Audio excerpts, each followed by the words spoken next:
Hello बच्चों, कैसे हैं आप लोग। उम्मीद है कि आप सब बहुत ही अच्छे होंगे। तो चलिए आज हम लोग कुछ नया सीखेंगे, कुछ नया जानेंगे। मैंने पहले भी आप लोगों के साथ ये चित्र शेयर किया था, मानव का श्वसन तंत्र, ह्यूमन रेस्पिरेटरी सिस्टम। तो आज हम इसके बारे में जानेंगे और इस पूरी प्रोसेस को समझेंगे। मुझे उम्मीद है कि आप लोगों ने इस चित्र को बना लिया होगा। तो चलिए अब अपने चित्र को फटाफट से अपने पास रख लीजिए ताकि हम आज इस टॉपिक को शुरू कर सकें और कुछ नया जान सकें कि हमारा जो श्वसन तंत्र होता है, सांस लेने का जो सिस्टम है वो किस प्रकार का होता है, उसमें कौन कौन से अंग भाग लेते हैं, किस तरह से ये सारी प्रक्रिया होती है और क्यों होती है, और कुछ इंटरेस्टिंग फैक्ट्स भी मैं आप लोगों को बताने वाली हूँ। तो चलिए फटाफट अपना चित्र ले आइए और हम लोग फिर टॉपिक को शुरू करेंगे। मानव का श्वसन तंत्र समझने से पहले कुछ इम्पॉर्टेंट पॉइंट्स हैं जिनको हमें जान लेना बहुत ही ज़रूरी है। तो सबसे पहले हम उसी से शुरू करेंगे, कुछ इम्पॉर्टेंट पॉइंट्स के बारे में बताएंगे, फिर हम आएंगे श्वसन तंत्र पे और उसकी प्रोसेस पे, किस तरह से प्रक्रिया होती है और क्या क्या इस पूरी प्रक्रिया में घटित होता है। तो चलिए कुछ फैक्ट्स को देख लेते हैं। श्वसन वह प्रक्रम है क्या, सबसे पहले यही जानना ज़रूरी है। तो सबसे पहले हम उसकी डेफिनेशन यानी परिभाषा को देखेंगे और इस पूरी प्रक्रिया में क्या क्या होता है ये जानने की कोशिश करेंगे।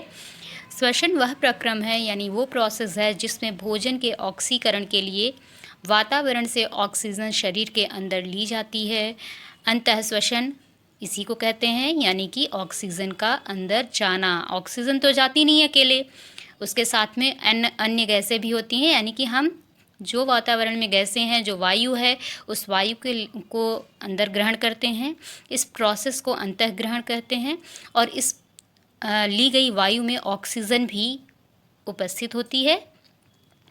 अब ये अंतःग्रहण हो गया यानी ऑक्सीजन शरीर के अंदर चली गई है और फिर ऑक्सीकरण होगा भोजन का, उससे ऊर्जा मुक्त होती है और इस ऑक्सीकरण के दौरान उत्पन्न कार्बन डाइऑक्साइड को शरीर से बाहर निकाल दिया जाता है, यानी निःश्वसन यानी कि CO2 का बाहर निकलना।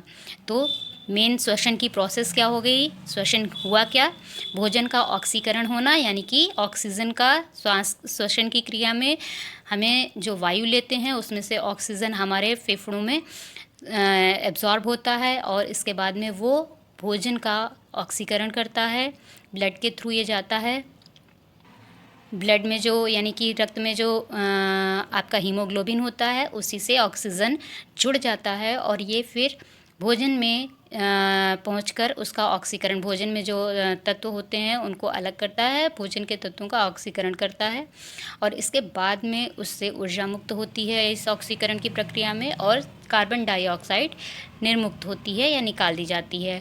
तो यहाँ पे दो मेन प्रोसेस होती हैं, दो मेन क्रियाएं होती हैं। एक होता है अंतःश्वसन और दूसरा होता है निःश्वसन। अंतःश्वसन यानी इसको हम निःश्वसन भी कहते हैं, इंस्पिरेशन और इन्हेलेशन। ठीक है, ये है वातावरण से ऑक्सीजन युक्त वायु का फेफड़ों में पहुंचना। उच्छ्वसन यानी निःश्वसन या एक्सपीरेशन या एक्सहेलेशन क्या होता है, फेफड़ों से कार्बन डाइऑक्साइड युक्त वायु को शरीर से बाहर निकालना। ये हो गया अंतःश्वसन और निःश्वसन क्या प्रोसेस होती है। अंतःश्वसन में हम ऑक्सीजन को लेते हैं, वायु जो होती है उसमें से ऑक्सीजन फेफड़ों तक पहुंच जाती है और फिर उच्छ्वसन या निःश्वसन में क्या होता है, भोजन का ऑक्सीकरण हो जाता है और कार्बन डाइऑक्साइड जो बनी होती है वो फिर बाहर निकाल दी जाती है। तो आप देख रहे हैं एक मैंने उसको डायग्राम में बनाया है, एक फ्लो डायग्राम है। अंतःश्वसन प्लस उच्छ्वसन यानी कि जो आपने इन्हेलेशन किया, ऑक्सीजन लिया वो, और एक्सहेलेशन, दोनों प्रोसेस को मिलाकर ही आपका ब्रीदिंग होता है यानी श्वासोच्छ्वास होता है।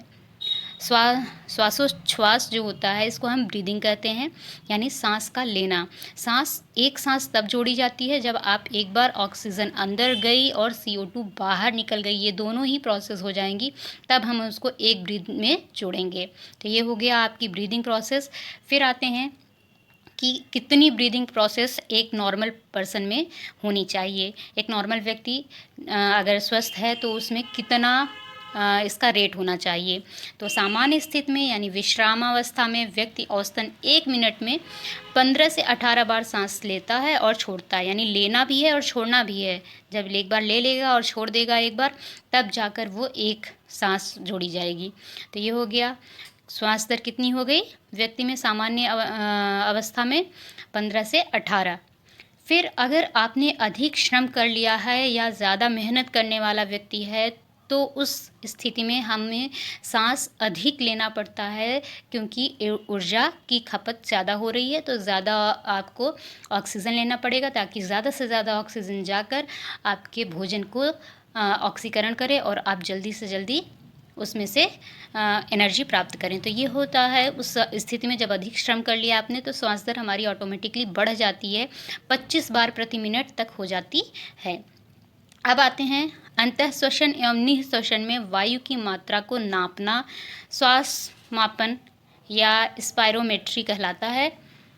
इसे श्वास मापी यंत्र या स्पायरोमीटर द्वारा नापा जाता है। शरीर की सभी प्रक्रियाओं को सुचारू रूप से चलाने के लिए ऊर्जा की निरंतर आवश्यकता होती है। ऊर्जा की निरंतर आवश्यकता होती है। यह ऊर्जा हमें भोजन के विखंडन से मिलती है। भोजन का विखंडन जटिल अणुओं के सरल अणुओं में बदलने की एक क्रिया होती है। कोशिका के अंदर भोजन यानी कि जो भोजन में ग्लूकोज है, श्वसन क्रिया में ली गई ऑक्सीजन यानी कि O2 का उपयोग करके कार्बन डाइऑक्साइड और जल में विखंडित हो जाते हैं। फलस्वरूप ऊर्जा निर्मुक्त होती है। इस पूरी प्रोसेस को एक फ्लो चार्ट के थ्रू भी आप इसको देख लीजिए, तो आपको बहुत ही क्लियर हो जाएगा। और बहुत ही सिंपल भी है कि हमने भोजन ग्रहण किया, भोजन का फिर उसमें विखंडन हुआ, से ग्लूकोज बना, ग्लूकोज और ऑक्सीजन जो हमने श्वसन में ऑक्सीजन लिया था। अब ऑक्सीजन जब ग्लूकोज के साथ में मिल जाएगी, तो इस ग्लूकोज को वो तोड़ेगी किसमें? कार्बन डाइऑक्साइड और जल में, और उसके साथ ही एनर्जी निकलेगी। अब ये एनर्जी शारीरिक क्रियाओं में, यानी कि श्वसन हो गया, पाचन हो गया, जितनी भी हमारी जैविक क्रियाएं हैं, उन सारी क्रियाओं के लिए इस एनर्जी को उपयोग में लाया जाता है। अब हम श्वसन तंत्र के बारे में जानेंगे, और श्वसन तंत्र में कौन कौन से अंग आते हैं, ये पूरी प्रोसेस को हम चित्र के माध्यम से देखने की कोशिश करेंगे, और उसको आप चित्र के द्वारा ही बहुत आसानी से समझ भी सकते हैं। तो अपने अपने चित्र को आप सामने रख लीजिए, ताकि हम इस प्रोसेस को और श्वसन तंत्र के बारे में डिटेल में आपको बता सकें। सबसे पहले श्वसन तंत्र में कौन कौन से अंग हैं उनको देख लीजिए। श्वसन तंत्र में नासाद्वार, नासागुहा, ग्रसनी, श्वास नली, फेफड़े आते हैं। तो ये आपको अपने चित्र में भी दिखाई दे रहे होंगे। तो चलिए अब हम चित्र के द्वारा इस पूरी तंत्र के बारे में जानेंगे, और उसके बाद में हम इसकी प्रोसेस को भी समझेंगे। आई होप आप लोगों ने अपना चित्र अपने साथ रख लिया होगा, और आपको ये चित्र भी दिखाई दे रहा होगा जो मैंने आपको शेयर किया था। सेम चित्र हमारे पास भी है। मैं इसी से आप लोगों को पूरे श्वसन तंत्र के बारे में बताने वाली हूँ। तो चलिए, जैसा मैंने पहले ही बताया कि नासाद्वार, नासागुहा, ग्रसनी, श्वास नली, फेफड़े। नासाद्वार, नासागुहा, ये नासागुहा हो गई आपकी, ये नासाद्वार जहाँ से सांस ले रहे हैं, नासागुहा। इसके बाद में ये हो गया आपका ग्रसनी, ग्रसनी के बाद में श्वास नली, श्वास नली के बाद में आपका आता है फेफड़े। ये 2 फेफड़े आपके दिख रहे हैं। तो ये आपके श्वसन तंत्र के मेन अंग हैं, जिनसे पूरी प्रोसेस होती है। सांस लेने की पूरी प्रक्रिया इन्हीं से होती है। तो चलिए हम डिटेल में एक एक अंग के बारे में जानने की कोशिश करते हैं। सबसे पहला है नासाद्वार। क्या होता है? ये आप देख रहे होंगे नाक है। नाक के आगे का जो उभरा हुआ भाग है, यहाँ पे आप देखेंगे 2 छेद होते हैं। इन छिद्रों से ही वायु अंदर जाती है। तो इन्हीं को हम नासाद्वार कहते हैं, यानी कि नाक का द्वार जो होगा वही नासाद्वार होगा। तो ये हो गया आपका नासाद्वार। क्या है? नाक का उभरा हुआ भाग, जहाँ पर जो छोटे छोटे छिद्र होते हैं, ये नासाद्वार हो गए। अब नासाद्वार जो है वो आगे आप जाएंगे तो ये नासागुहा है, यानी कि नाक की गुहा। नासिका की गुहा को नासागुहा या नासिका गुहा कहते हैं।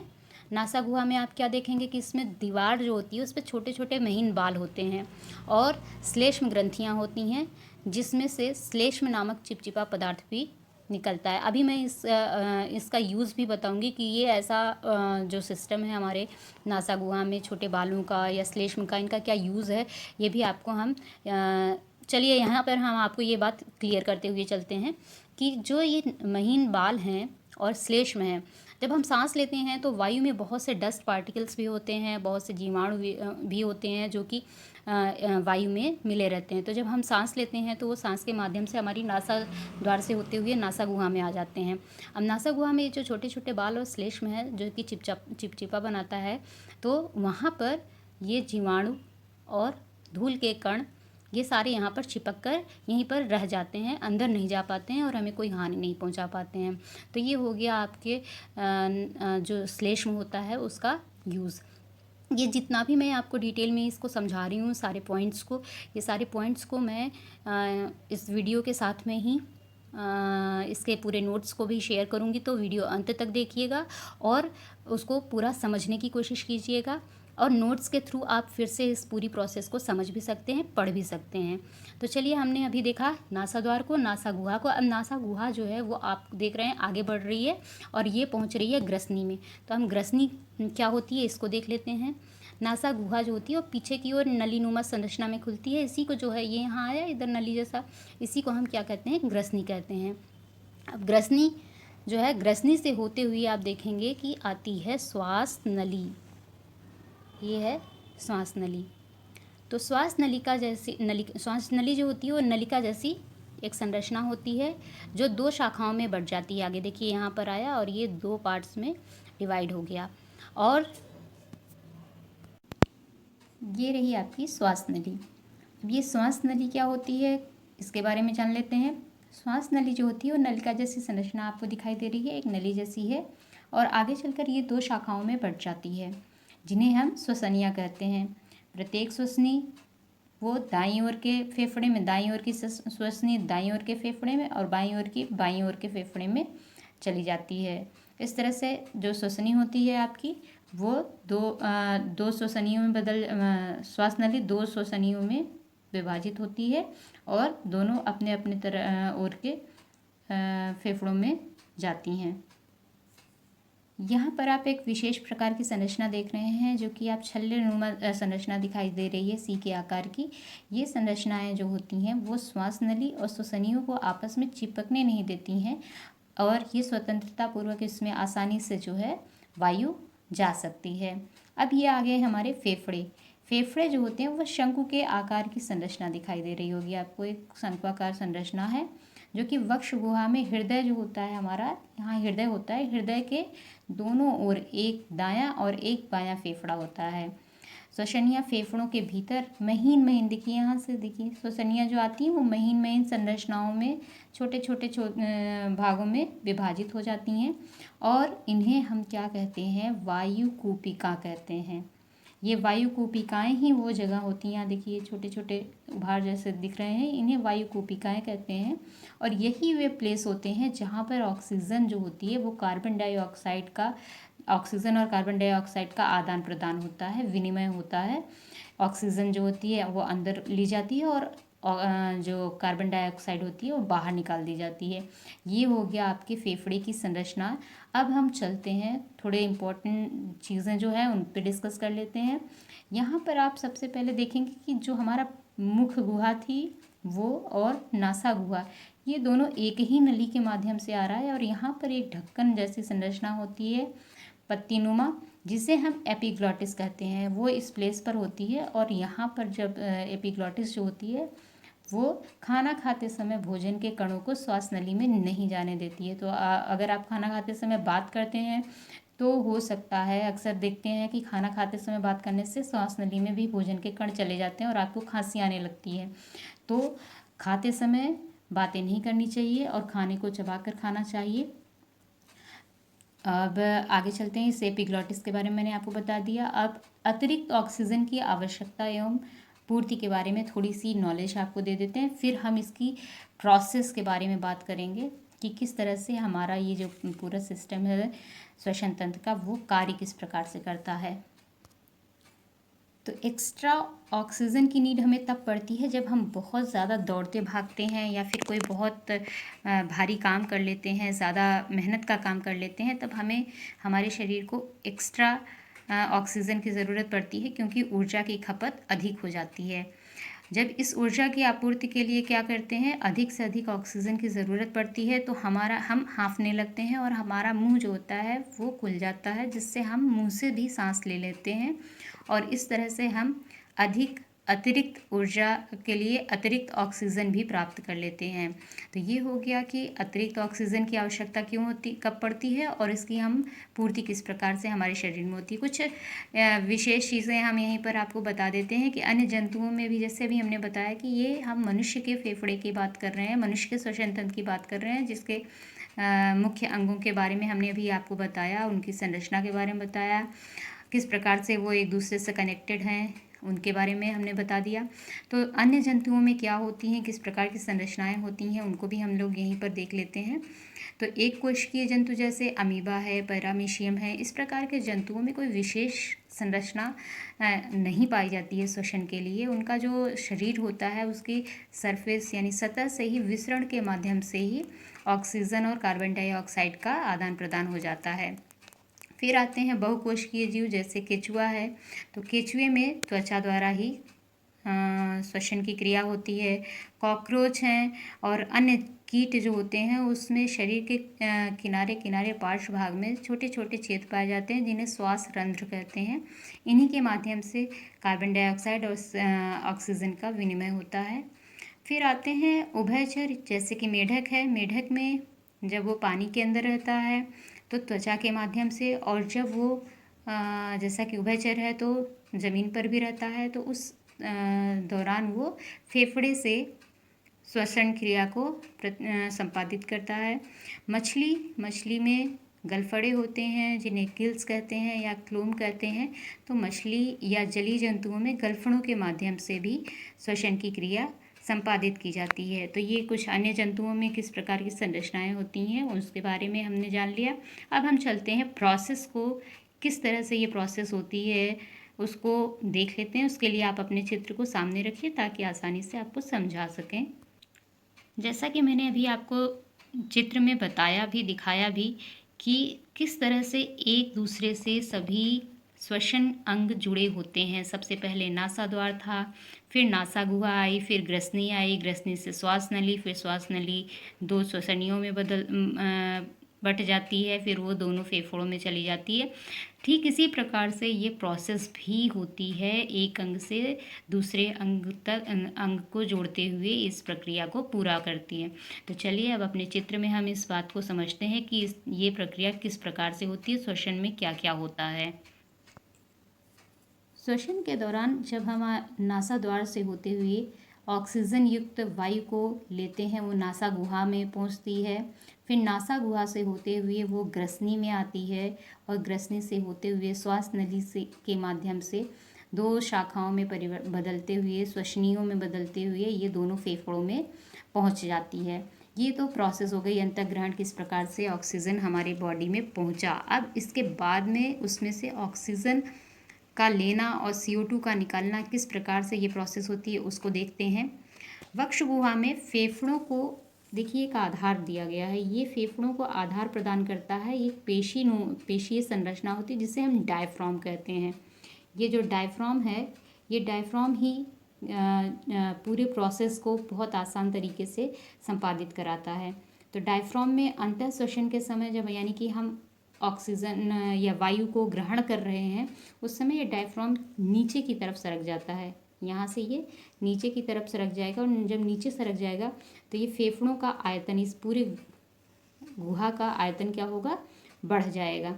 जब आयतन बढ़ जाएगा तो ऑक्सीजन जो आई है, जो वायु आई है, वो फेफड़ों में पूरी तरह से भर जाती है और फेफड़े अच्छे से फूल जाते हैं। ये तो हो गया हमारा अंतःश्वसन में डायफ्राम का रोल, कि डायफ्राम नीचे आया अंतःश्वसन में और फिर फेफड़ों के लिए एक्स्ट्रा आपको स्पेस मिल गया जिससे फेफड़ों में वायु आसानी से भर जाती है। अब आते हैं उच्च श्वसन, यानी कि जब CO2 को बाहर निकालना है उस प्रोसेस में ये पसलियाँ नीचे, ये जो पसलियाँ दिखाई दे रही हैं, यहाँ पर पसलियाँ दिखाई दे रही हैं जो कि येलो येलो कलर में दिखाया है मैंने, ये पसलियाँ नीचे अंदर की ओर गति करती हैं और डायफ्राम अब ऊपर की ओर सरकता है। ये अंदर की तरफ सरकेंगी तो डायफ्राम को ऊपर की ओर ले जाएंगी और डायफ्राम ऊपर की तरफ जाएगा तो फिर फेफड़ों का आयतन क्या हो, फेफड़ों के लिए जो ये आयतन बढ़ा था वो कम हो जाएगा और ये अपने पूर्व स्थिति में डायफ्राम आ जाएगा। अब इस प्रोसेस में यहाँ से जो जब इसमें ऑक्सीजन जब आया था, वायु आई थी, जब इसका आयतन बढ़ा था फेफड़ों का, उस दौरान में इन कोशिकाओं के माध्यम से ऑक्सीजन का और CO2 का विनिमय हो गया। अब CO2 बाहर निकल जाएगी, जबकि ये डायफ्राम ऊपर, जब डायफ्राम ये अपनी पूर्व स्थिति में आएगा तो ये एक प्रेशर क्रिएट करेगा और फिर ये CO2 को बाहर निकाल देगा। अब ये प्रोसेस हो गई आपकी उस उच्छ्वसन की, यानी कि जब CO2 को बाहर निकलना है। तो पूरी प्रोसेस इस प्रकार से हो गई कि अंतःश्वसन में ऑक्सीजन आया, उसने ग्लूकोज को CO2 और H2O में ग्लूकोज कहाँ से आया, भोजन से। भोजन का जब जटिल कणों को हम पाचन हो जाता है तो वो ग्लूकोज में परिवर्तित हो जाता है और वही ग्लूकोज को इसने क्या किया, ऑक्सीजन ने CO2 और H2O में तोड़ दिया और प्लस हमको यहाँ पर फ़ायदा क्या हुआ कि एनर्जी भी मिल गई। इस एनर्जी को ही हम फिर अपनी अन्य जैविक क्रियाओं के लिए इस्तेमाल करते हैं। तो ये CO2 जो यहाँ पर निकली, इस CO2 को उच्छ्वसन के माध्यम से बाहर निकाल दिया जाता है। श्वसन क्रिया में विमुक्त ऊर्जा का उपयोग जैविक क्रियाओं, पाचन क्रिया, श्वसन क्रिया, उत्सर्जन क्रिया आदि में होता है। यह पूरी प्रक्रिया कोशिका में ही होती है, तो इसे हम कोशिकीय श्वसन भी कहते हैं। तो ये आपका पूरा चित्र हो गया। अगर आपके पास चित्र है तो आप पूरी प्रोसेस को अच्छे से समझा सकते हैं कि नासा गुहा से होते हुए ग्रसनी में, ग्रसनी से फिर श्वासनली, श्वासनली से श्वसनिया, श्वसनिया में जब आएगा वायु आएगी और ये डायफ्राम अंतःश्वसन में नीचे की तरफ जाएगा और इसका आयतन बढ़ेगा फेफड़े का और फेफड़े अच्छे से वायु से भर जाएंगे। कोशिकाओं के माध्यम से विसरण के द्वारा CO2 बाहर, और तो ये प्रोसेस हो गया आपका। और फिर जब डायफ्राम अपनी पूर्व स्थिति में आएगा तो CO2 बाहर निकाल दिया जाएगा। यही पूरी प्रोसेस है। और इस प्रोसेस में अगर आपको कहीं भी कोई भी कन्फ्यूज़न होता है, कुछ समझ में नहीं आता है, तो आप मुझे मैसेज कर सकते हैं, कमेंट कर सकते हैं। और अगर कहीं आपको कुछ पूछना है तो आप कमेंट बॉक्स में लिखिए, मैं उसका सलूशन आपको बताऊंगी। आज के लिए इतना ही। Thank you.